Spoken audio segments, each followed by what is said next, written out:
Hello, guys. My name is Abhishek Kshirsagar, and let me again welcome you to this fourth lesson of Learn Spoken English using innovative methods. So, again, a brief introduction. I'm a electronics engineer. I did my BTech from VIT Pune. I'm an MBA aspirant. I appeared for a few entrance exams and I'm being interviewed for a few colleges. Along with that, I'm a freelancer. I work as an Android developer, web developer, blogger, and a content developer for a freelancing group called Halfpace. You can see our work from Google Play by searching Halfpace on it. We also have a website called snafu.com, and you can follow me on this link. Okay, so again, please rate, review, comment, and share. If you have any suggestions or if you have any doubts, then please mention them in the comment section and I will try to solve them as quickly as possible. And if you want me to keep making such good videos or if you like my work, then please contribute. Okay, so today's topic is how to think in English. Well, let's move forward. But first, as I always do, are you reading and listening?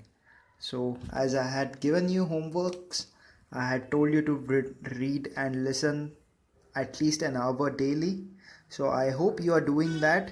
And I had also asked you to make a list of the words that you pronounce wrongly or the words that you mispronounce.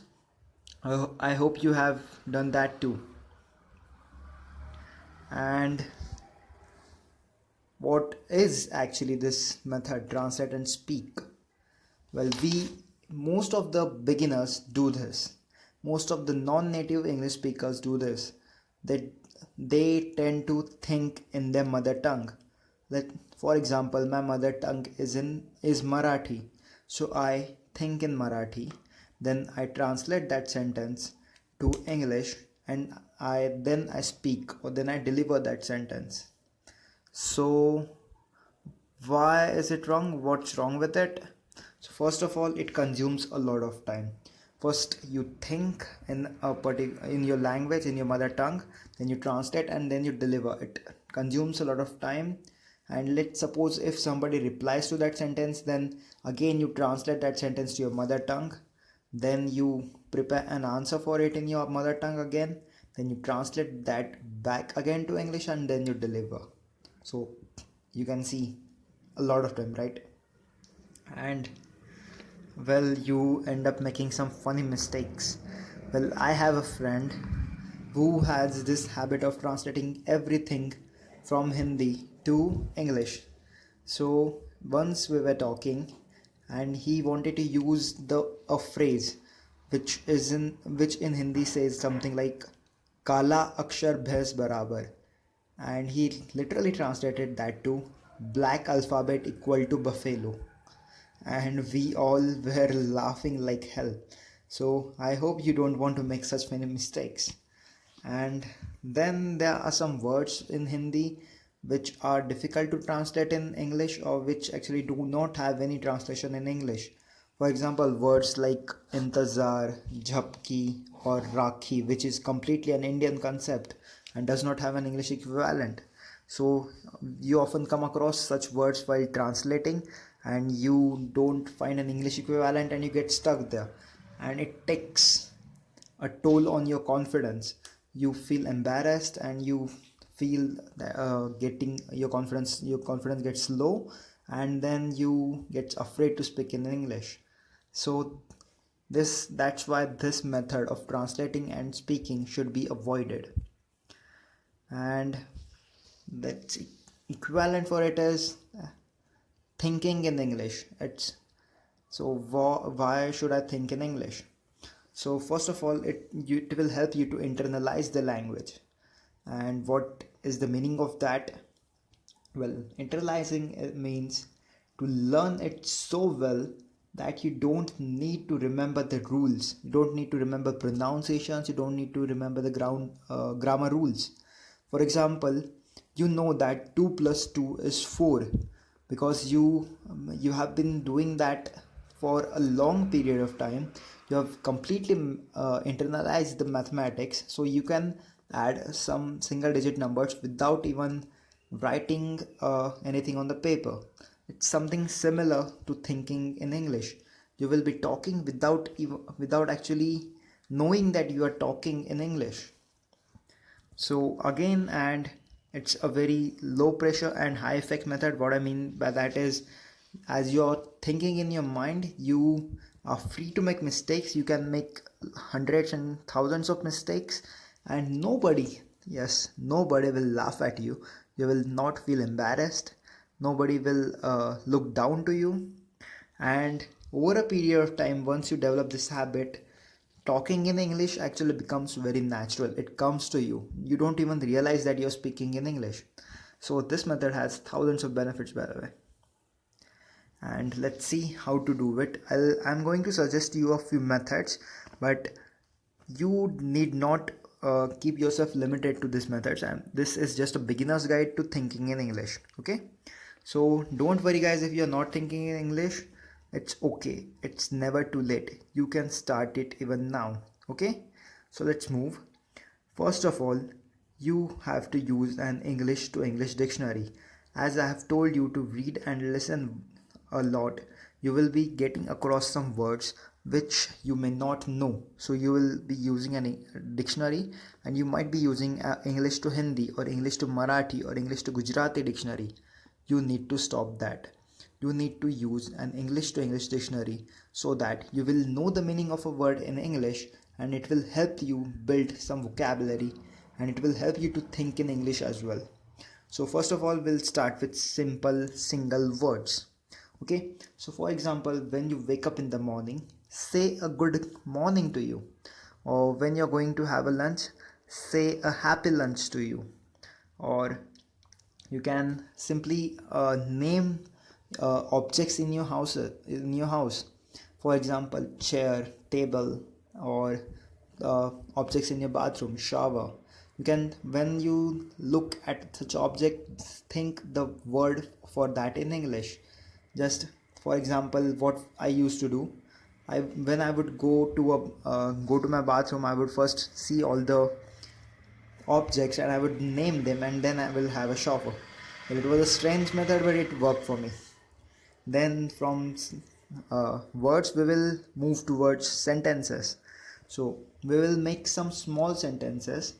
Let's say, if you're going to have a lunch, you can say, let's go to eat something, or I will take a walk today, or I am going to read this book.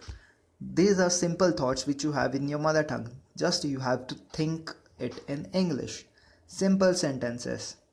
As I have already given you examples, you can think of several other examples as well and mention them in the comment section below. That will be a great help to others as well.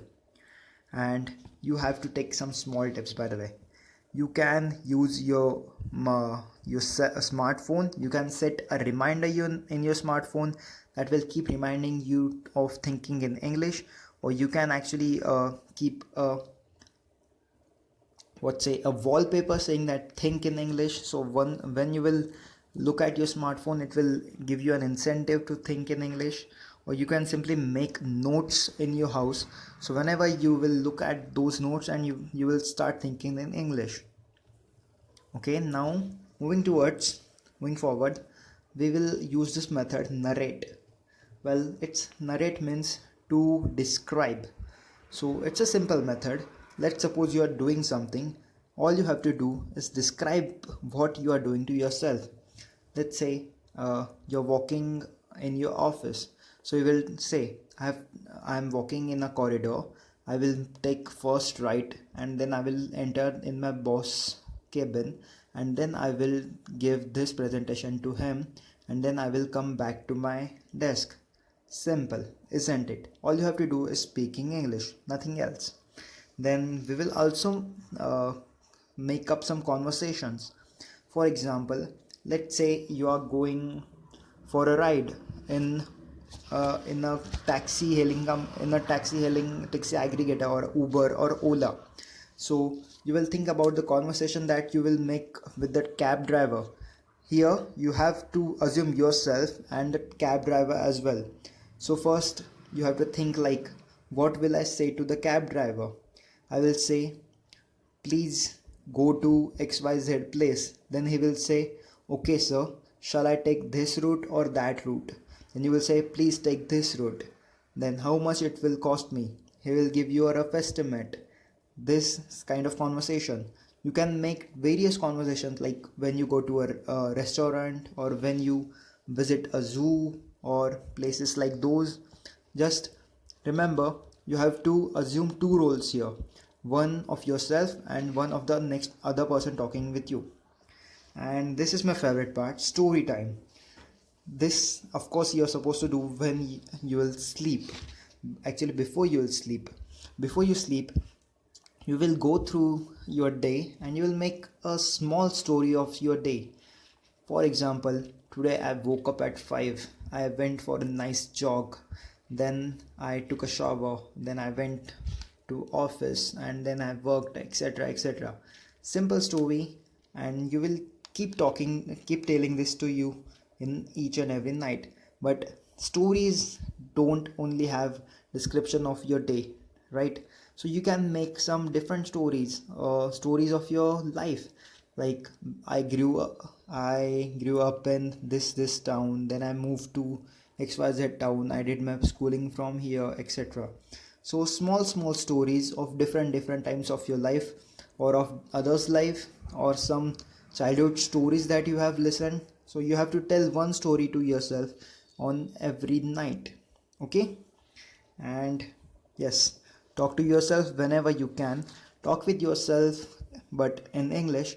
Anything regard, like for example a match, you can talk about a cricket match. Kohli did not perform good today, he should have selected Bhuvaneshwar, or things like this. You can assume two roles here again, one who will criticize Kohli and the other who will actually support Kohli. Okay, so it will not only help you improve your thinking process, it will also give you some particular thought process which will actually enrich your thinking. Okay, so again I have assignments for you. This reading and listening, we are not going to let it go. We'll keep following this till the end of the course. Okay, and thinking, so now you're supposed to think in English, and as much as you can. So whenever you get time, whenever you get some free time, or whenever you have nothing to do, you will think in English, you will talk with yourself. And a bedtime story, yes. So I would like to hear some of your bedtime stories. Please mention them in the comment section below, or you can also mail them to me on my email ID. My email ID is aukshi@gmail.com. Let's see who makes the best bedtime story. Okay, so it was nice talking to you guys. Thank you for paying this your attention for this lesson. And if you have liked my lesson, so I will see you in the next lesson. So that's it for today. Bye bye guys.